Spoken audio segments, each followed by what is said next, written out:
तो partnership as definition is as per section 4 and Indian partnership act आपका 1932 है। उसके बाद what is who is partner? Partner who person who have entered into partnership with one another is called partner. ठीक है, जो partnership में enter करता है, who entered into partnership. And then firm किसको बोलते हैं? कोलेक्टिवली, पार्टनर्स को एज कोलेक्टिवली फर्म बोलते हैं, कोलेक्टिवली अ फर्म बोलते हैं। And then firm name, name under which business is carried on, name under which business is carried on. तो जिस नाम से वो बिजनेस चलाते हैं वो फर्म नेम है। उसके बाद नेचर ऑफ पार्टनरशिप है। Nature of partnership, partnership from legal point of view, ये दो पॉइंट ऑफ व्यू है, एक लीगल पॉइंट ऑफ व्यू, दो पॉइंट ऑफ व्यू से इसको डिफाइन करा गया है नेचर ऑफ पार्टनरशिप को। एंड दूसरा है accounting point of view, accounting view point से। तो हमारा जो लीगल पॉइंट ऑफ व्यू है, इसके हिसाब से not a separate legal entity, तो उनको अलग अलग नहीं माना जाता, not a separate legal entity from its partner. ठीक है, क्योंकि अगर फर्म के डेट पे नहीं होते तो पार्टनर के प्राइवेट जो है प्रॉपर्टीज यूज करी जाती है। ठीक है, लेकिन जब हम अकाउंटिंग पॉइंट ऑफ व्यू से करते हैं तो हम उनकी किताबें अलग अलग बनाते हैं। तो हमारा जो P&L एप्रोप्रिएशन अकाउंट है वो आपका फर्म के पॉइंट ऑफ व्यू से बनता है, और जो आपका पार्टनर्स कैपिटल अकाउंट है वो पार्टनर के पॉइंट ऑफ व्यू से बनता है। ठीक है, तो सेपरेट बिजनेस एंटिटी है अकाउंटिंग पॉइंट ऑफ व्यू से। ठीक है, देन इसके बाद फीचर्स ऑफ पार्टनरशिप है। तो फीचर्स ऑफ पार्टनरशिप में अगेन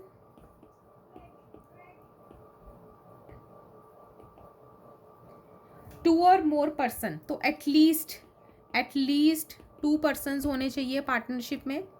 और उसमें क्या नहीं होना चाहिए, इन 2 पर्सन में क्या नहीं होना चाहिए? माइनर नहीं होना चाहिए, अनसाउंड माइंड नहीं होना चाहिए, एंड देन आपका डिसक्वालीफाइड बाय लॉ नहीं होना चाहिए, डिसक्वालीफाइड बाय लॉ नहीं होना चाहिए। तो ये आपके एटलीस्ट 2 पर्सन पार्टनरशिप को चलाने के लिए होने चाहिए। ठीक है, और उन 2 पर्सन में minor, unsound mind and disqualified by law नहीं होने चाहिए। ठीक है, उसके बाद maximum number of partners, maximum number of partners आपके हैं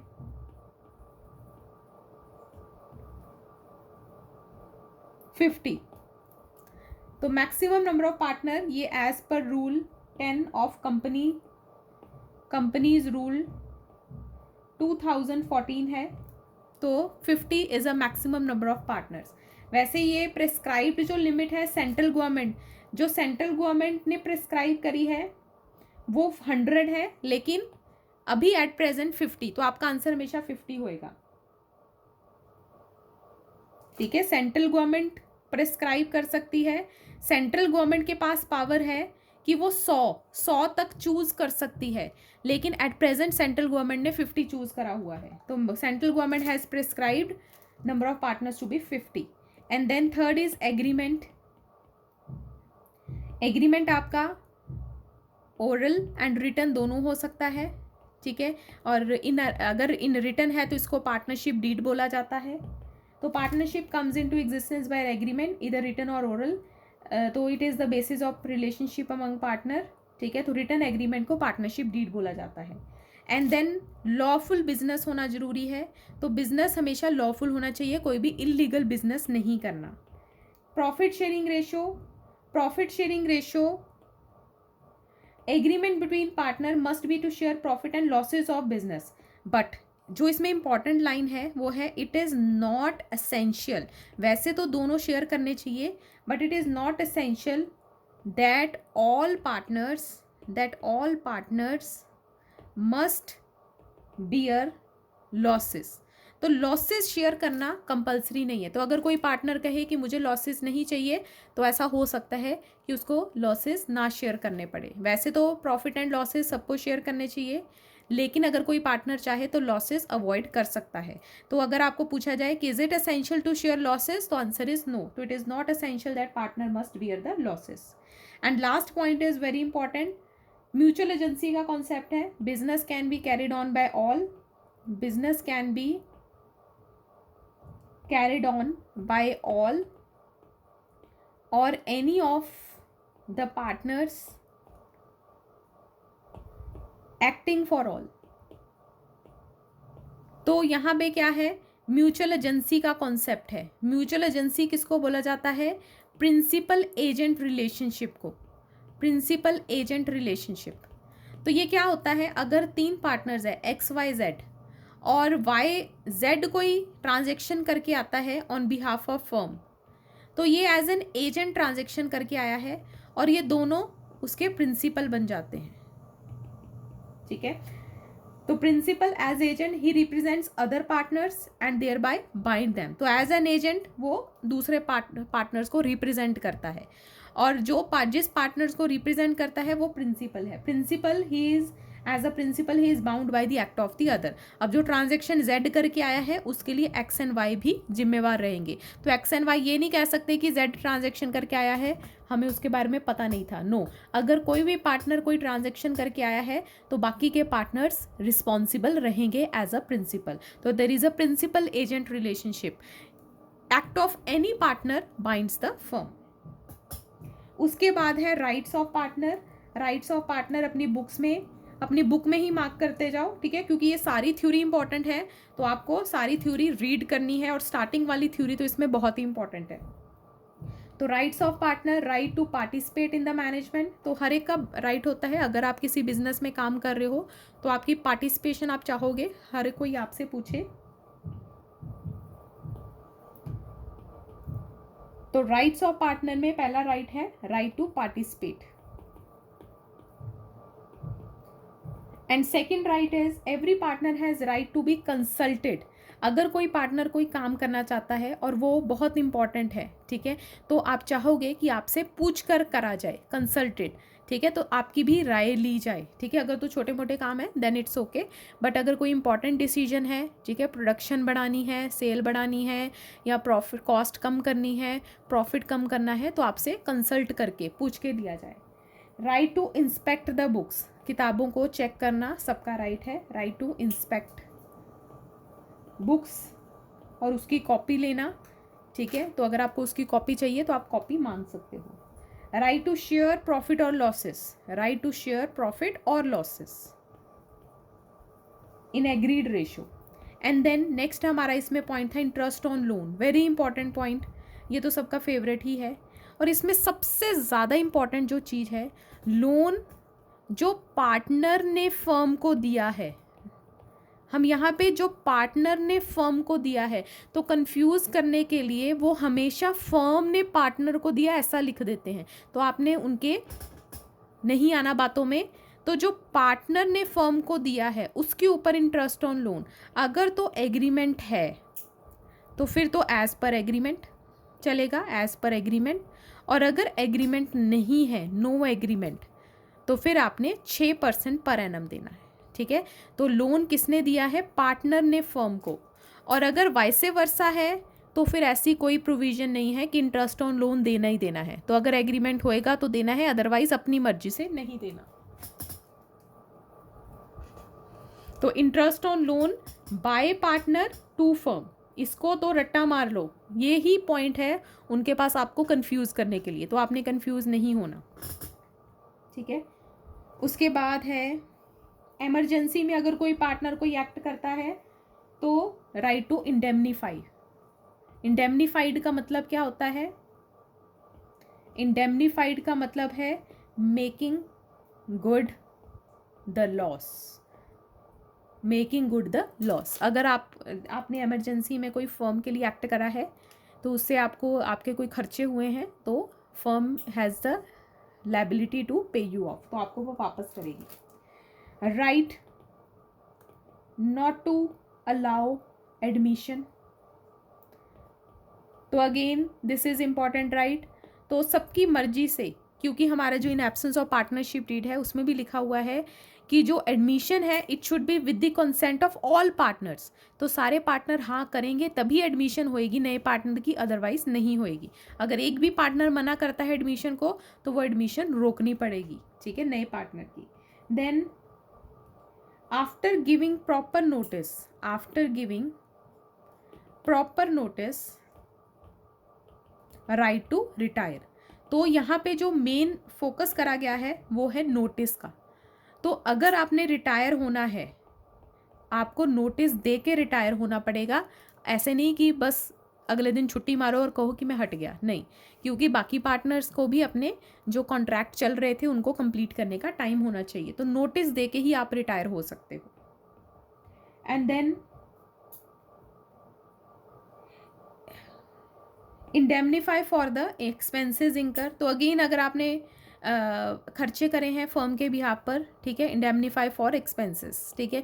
तो अगर आपने फर्म के बिहाफ पर कुछ एक्सपेंसेस करे हैं अपने पॉकेट से तो अगेन आपको वो वो वापस करे जाएंगे, आपको वो रिडीम करे जाएंगे, ठीक है।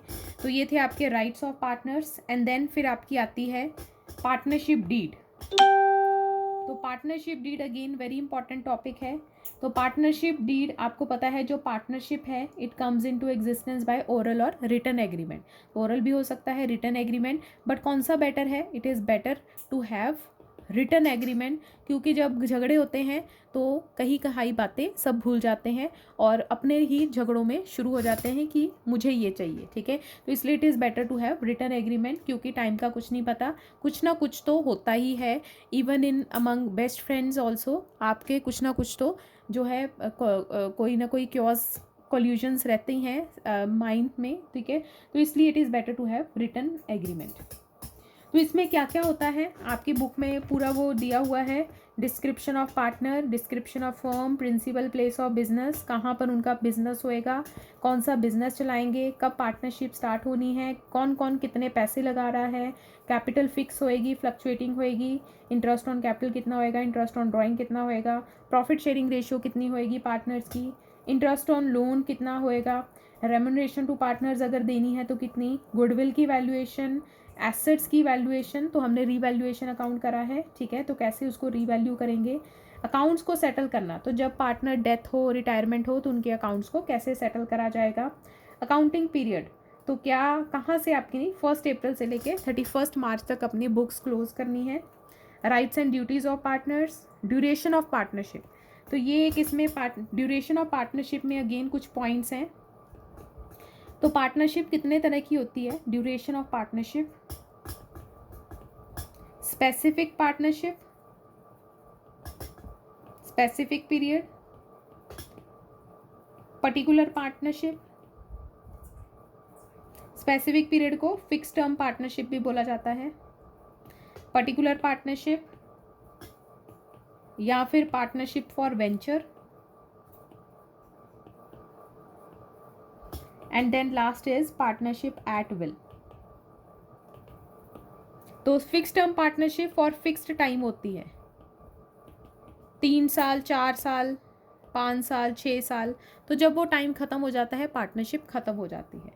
And particular partnership for particular purpose होती है, ठीक है, हमने किसी पर्पस के लिए इकट्ठे हुए, तो ब्रिज बनाने के लिए, रोड बनाने के लिए, बिल्डिंग बनाने के लिए, ठीक है, हमने सोचा कि जब तक ये बना रहे हैं तब तक हम पार्टनरशिप करेंगे, उसके बाद बाय बाय, ठीक है। And then partnership at will, ये मर्जी की पार्टनरशिप होती है, बाय गिविंग नोटिस, लेकिन यहाँ पर नोटिस देना ज़रूरी होता है। बाय गिविंग नोटिस आप रिटायर हो सकते हो, ठीक है, जा सकते हो, पार्टनरशिप ख़त्म कर सकते हो, लेकिन इसके लिए पब्लिक नोटिस देना ज़रूरी है। वैसे तो रिटायरमेंट में सब में नोटिस है, लेकिन पार्टनरशिप एट विल को ख़त्म करने के लिए, मतलब पार्टनरशिप को ख़त्म करने के लिए आपको नोटिस देना पड़ेगा। देन आपकी है banking account, bank account operation, death of partner. तो डेथ ऑफ पार्टनर में क्या होएगा, फर्म कंटिन्यू होएगी या डिसॉल्व हो जाएगी। एंड सेटलमेंट ऑफ डिस्प्यूट्स, और अगर इसके अलावा भी झगड़ा होता है तो वो कैसे डिसॉल्व होएगा, ठीक है। And then importance of partnership, importance of partnership deed. Partnership legal document है which defines relationship among partner, तो it is important to have written document ताकि कोई डिस्प्यूट ना हो। और इसमें Why partnership deed is useful? It is useful. This is very important. Why it is useful? Why it is useful? तो इसमें जो 2 पॉइंट लिखे हुए हैं, it governs the rights, duties and liabilities of partners. तो अभी हमने पढ़ा पार्टनरशिप डीड में इतना कुछ है, सब कुछ पहले ही उन्होंने जो है फाइनल करा हुआ है, तो इसलिए it governs the rights, duties and liabilities of partner. और अगर डिस्प्यूट्स होते हैं इसके अलावा भी, disputes if any among the partners are settled on the basis of partnership. ठीक है, disputes if any are settled on the basis of partnership deed.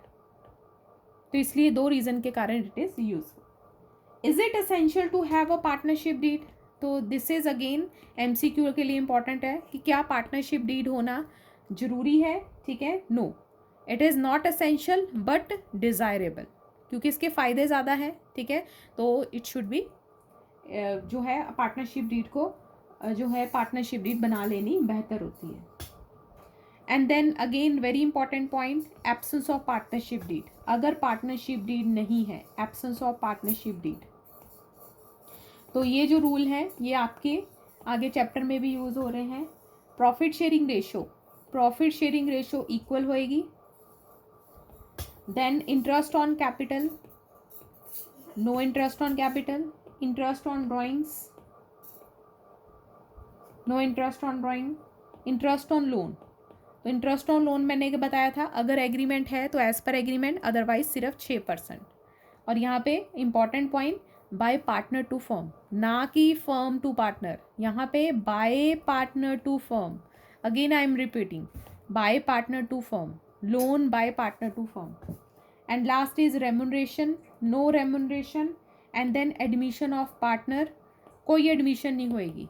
तो जब तक सारे पार्टनर नहीं मानते एडमिशन नहीं होएगी. ठीक है, तो बस इसमें प्रॉफिट शेयरिंग रेशियो इक्वल. अगर फर्म टू पार्टनर है तो फिर एग्रीमेंट होएगा तो इंटरेस्ट दिया जाएगा, अदरवाइज नहीं दिया जाएगा. ठीक है, तो 6% वाली कोई प्रोविजन इसमें नहीं है. अगर एग्रीमेंट है तो फर्म इंटरेस्ट लेगी, अदरवाइज अपनी मर्जी से कोई इंटरेस्ट नहीं देना. ठीक है, अज्यूम कुछ नहीं करना. 6% सिर्फ बाय पार्टनर टू फर्म है. उसके बाद लायबिलिटीज ऑफ पार्टनर.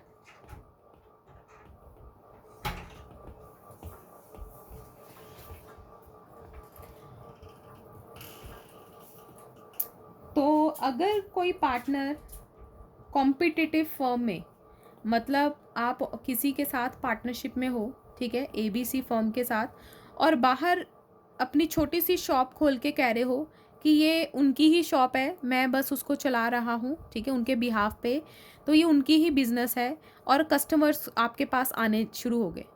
तो कॉम्पिटिटिव अगर आप बिजनेस शुरू कर रहे हो and earns profit from it, तो आपको वो पैसे फर्म को वापस करने पड़ेंगे.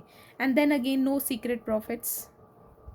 अगर आप सीक्रेट प्रॉफिट कमा रहे हो, ठीक है, सीक्रेट प्रॉफिट कैसे, आपका बिजनेस है ABC लिमिटेड, ठीक है, 3 पार्टनर्स हैं ABC. C के पास कोई मोटर बाइक्स हैं, ठीक है, और उसने वो मोटर बाइक थी 50,000 की, 70,000 की फर्म को बेच दी, तो 20,000 का सीक्रेट प्रॉफिट कमा रही है. मतलब अपनी ही कोई चीज़ महंगी करके फर्म को बेच दी. ठीक है, तो उसको भी सीक्रेट प्रॉफिट बोला जाता है और वो भी वो वापस करेगा. And then some other important provisions. If all partners agree, minor may be admitted. Minor जब पार्टनरशिप स्टार्ट होती है तब वो माइनर नहीं एडमिट हो सकता, लेकिन later on with the consent of all partners, एक बार पार्टनरशिप स्टार्ट होगी देन माइनर को आप लेके आ सकते हो.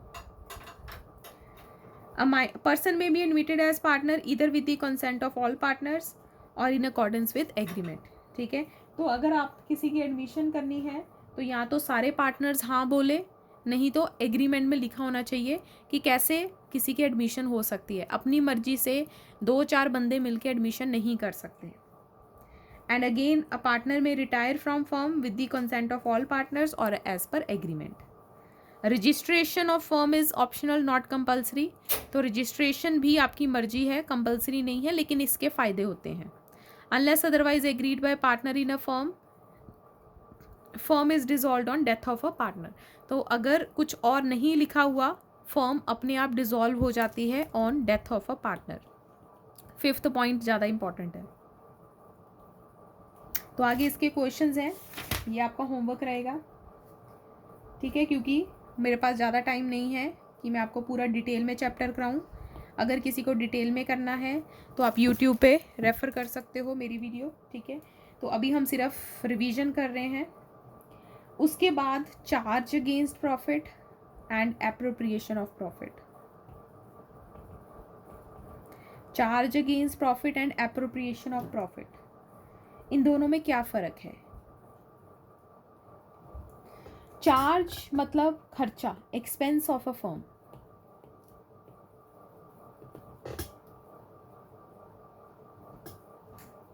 Appropriation means division of profit. ठीक है, हम P&L अकाउंट बनाते हैं. P&L अकाउंट में जितने खर्चे डालते हैं, एक्सपेंसेस डालते हैं, वो सारे चार्ज हैं. ये सारे खर्चे चार्ज हैं.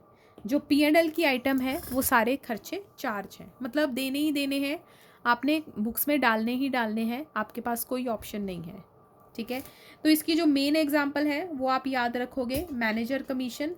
इस चैप्टर में जो एग्जांपल यूज़ हो रही है वो है मैनेजर कमीशन. दूसरा rent to partner, and then interest on loan. तो ये 3 एग्जाम्पल आपने एज अ चार्ज याद रखनी है. बाकी और कोई P&L का नहीं आइटम पूछी जाती, बट ये 3 आपकी, क्योंकि ये पार्टनर से रिलेटेड है तो इसलिए ये पूछी जाती है. तो it is a charge against profit, क्योंकि rent to partner, interest on loan to partner, ठीक है, तो इसको एज एन आउटसाइडर माना जाता है. ठीक है, मैनेजर कमीशन तो है ही, मैनेजर को देनी है, तो दीज आर चार्ज. और चाहे प्रॉफिट हो, लॉस हो, इररिस्पेक्टिव ऑफ प्रॉफिट और लॉस, आपने वो किताबों में डालना ही डालना है. ठीक है, तो इट इररिस्पेक्टिव ऑफ प्रॉफिट और लॉस आपने खर्चा P&L में डालना ही डालना है. ठीक है, एंड देन आता है appropriation of profit. P&L appropriation account हमारे इस चैप्टर का मेन अकाउंट है. ठीक है, और ये एप्रोप्रिएशन अकाउंट स्टार्ट कहाँ से होता है? नेट प्रॉफिट से, बाय नेट प्रॉफिट. ठीक है, तो P&L का जो सबसे एंड में प्रॉफिट आता है वहाँ से P&L एप्रोप्रिएशन अकाउंट स्टार्ट होता है. और फिर हम इस P&L एप्रोप्रिएशन अकाउंट की डिवीजन करते हैं. ठीक है, डिवीजन मतलब इसको बांटते हैं अलग अलग हेड्स के अंडर. कुछ प्रॉफिट सैलरी के रूप में पार्टनर्स को दे दिया, कुछ इंटरेस्ट ऑन कैपिटल के रूप में दे दिया, कुछ रिजर्व क्रिएट कर लिया. तो दीज आर एप्रोप्रिएशंस. ठीक है, तो appropriation is a division of net profit under different heads. तो हम अलग अलग हेड्स के अंडर नेट प्रॉफिट को बांटते हैं. बांटते तो पार्टनर्स के बीच में ही है, लेकिन अलग अलग नाम देके, कुछ सैलरी के रूप में, कुछ इंटरेस्ट ऑन कैपिटल के रूप में, कुछ रिजर्व के रूप में. ठीक है, और इसकी example salary to partner, interest on capital and general reserve. General reserve, तो ये 3 एग्जाम्पल इसके अंदर आएंगी. ठीक है, और पूछा जाए कि कौन सा पहले होता है, चार्ज या एप्रोप्रिएशन, तो हमेशा P&L अकाउंट पहले बनता है एंड P&L एप्रोप्रिएशन अकाउंट बाद में बनता है. ठीक है,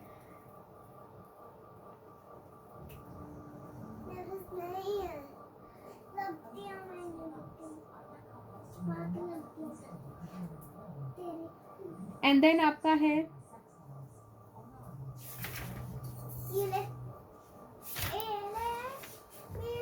हमारा P&L एप्रोप्रिएशन अकाउंट का,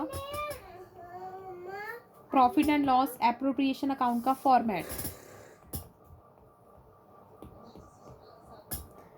P&L एप्रोप्रिएशन अकाउंट में आपका ये सबसे पहले शुरू होता है बाय नेट प्रॉफिट से. और ये जो नेट प्रॉफिट है, it should be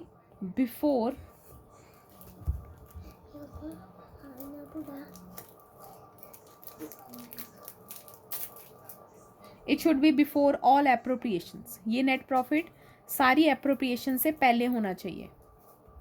before salary, before commission, before interest on capital होना चाहिए. ठीक है, it should be before all appropriations. और फिर इसमें हम अगर कोई चार्ज की आइटम है जैसे कि manager commission, interest on loan and interest on capital, interest on capital, interest on loan, interest rent to partner, ये 3 अगर आइटम्स आपको क्वेश्चन में गिवन है तो ये सबसे पहले आपकी नेट प्रॉफिट से माइनस होंगी। रेंट टू पार्टनर, इनकी एडजस्टमेंट सबसे पहले आपने करनी है और फिर नेट प्रॉफिट बार में लिखना है क्योंकि ये चार्ज है और चार्ज वाली चीज़ें सबसे पहले नेट प्रॉफिट से निकलनी चाहिए। ठीक है, तो अगर ये नहीं निकली हुई तो आपने सबसे पहले इनको बाहर निकालना है। उसके बाद बाकी की चीज़ें हम एप्रोप्रिएशन में आती है। सैलरी कमीशन, सैलरी कमीशन जिसको भी देनी है, एक्स को वाई को, इंटरेस्ट ऑन कैपिटल एक्स को वाई को, एंड देन आपका अगर रिजर्व को, जर्नल रिजर्व को ट्रांसफ़र करा है, ठीक है, वो आपने डाल देना है। इस साइड आपका इंटरेस्ट ऑन ड्राइंग्स आता है, एक्स को वाई को, एंड देन लास्ट में आपका बैलेंसिंग फिगर, इधर it will be profit transfer to X capital Y capital, और ये ओल्ड रेशियो में डिस्ट्रीब्यूट होएगा। और अगर लॉस है तो loss transfer to X capital Y capital, तो इन दोनों में से कोई एक आएगा, या प्रॉफिट आएगा या लॉस आएगा, बैलेंसिंग फिगर। तो बस इतना ही फॉर्मेट है P&L एप्रोप्रिएशन अकाउंट का। लेकिन इंपॉर्टेंट इसमें चीज़ क्या है, हर एक में पॉइंट्स हैं। ठीक है, सैलरी कमीशन के पॉइंट्स हैं, इंटरेस्ट ऑन कैपिटल के पॉइंट्स हैं, इंटरेस्ट ऑन ड्राइंग के पॉइंट्स हैं। तो आपका क्वेश्चन में पॉइंट्स के थ्रू आपको फंसाया जाता है। वैसे तो इस चैप्टर में P&L एप्रोप्रिएशन में यही आइटम्स आती हैं, इसके अलावा इस अकाउंट में कुछ नहीं होता। लेकिन इसमें लैंग्वेज बहुत इंपॉर्टेंट है, क्या लिखा हुआ है किस आइटम के बारे में, सैलरी कमीशन के बारे में क्या पॉइंट है, बिफोर सच कमीशन है, आफ्टर है, interest on capital closing capital तो नहीं दी हुई, इंटरेस्ट ऑन ड्राइंग पे टाइम, जनरल रिजर्व किसके ऊपर है, नेट प्रॉफिट के ऊपर या P&L एप्रोप्रिएशन के ऊपर, डिवीजन ऑफ प्रॉफिट के ऊपर। तो ऐसे छोटे छोटे पॉइंट्स बीच में बहुत मैटर करते हैं जिसको हम कवर करेंगे।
उसके बाद आपकी कैपिटल्स हैं, types of capital.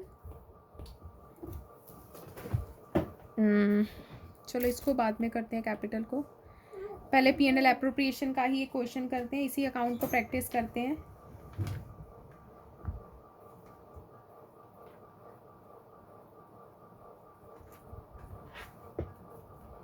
Question number 14, back exercise 2.84 page number, question number 14।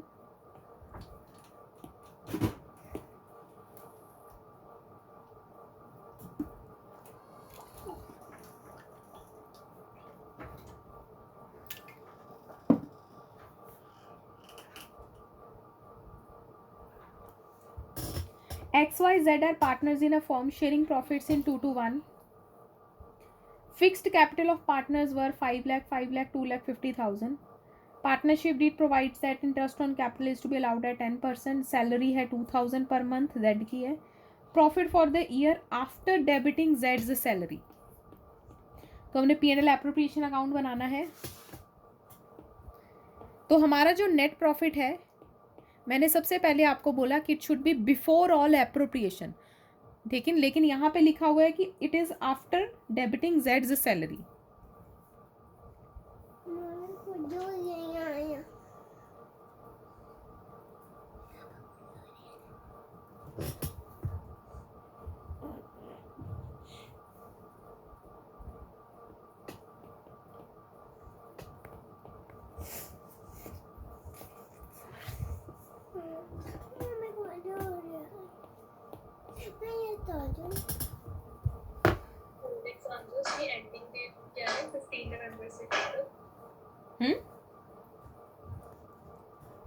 क्या पूछ रहे हो?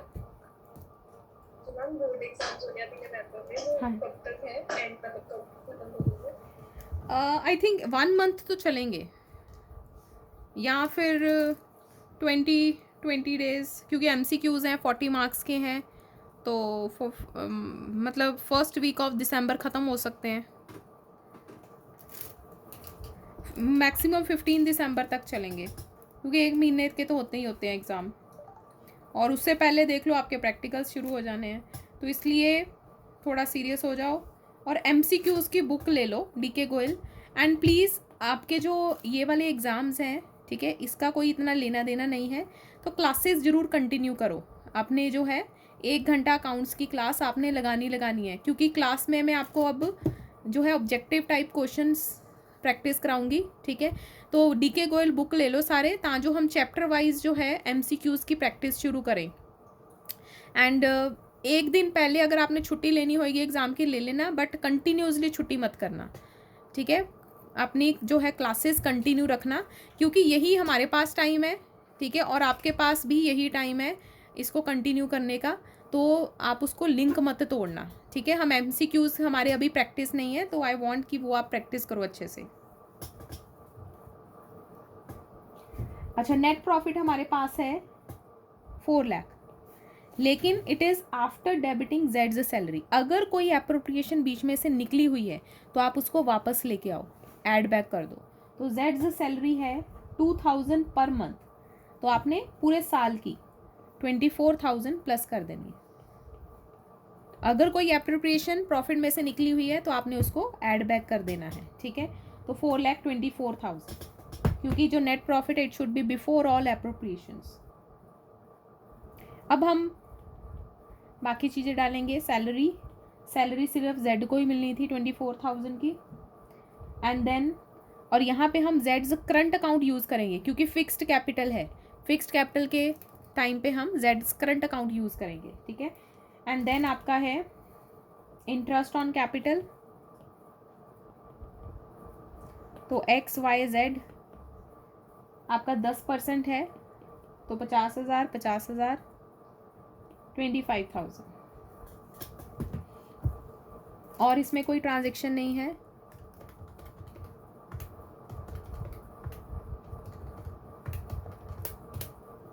तो 275,000 आपका प्रॉफिट आया। एंड प्रॉफिट ट्रांसफर टू, आपने करंट अकाउंट में ट्रांसफर करना है, क्योंकि फिक्स्ड कैपिटल है। Wise current account and Jades current account, ठीक है। तो ओल्ड रेशो में 2:2:1 में बांट देना है।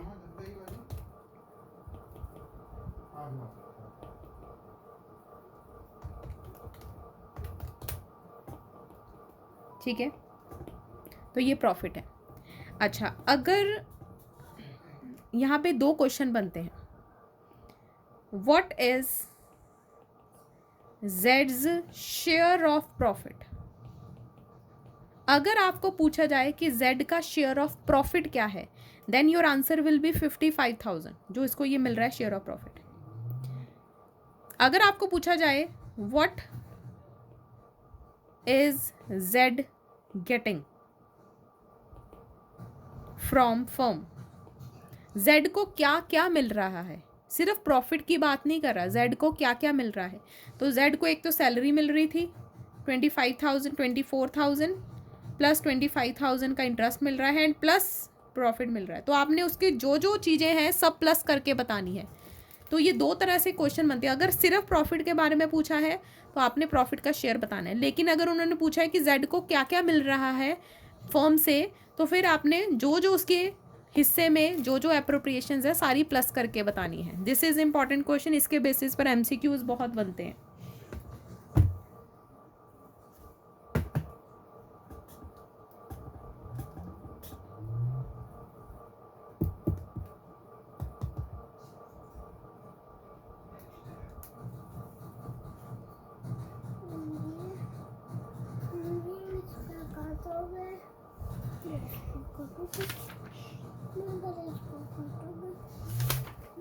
बाकी आपका जो होमवर्क है वो आपका 1 to 18, क्योंकि P&L एप्रोप्रिएशन तक हो गया है।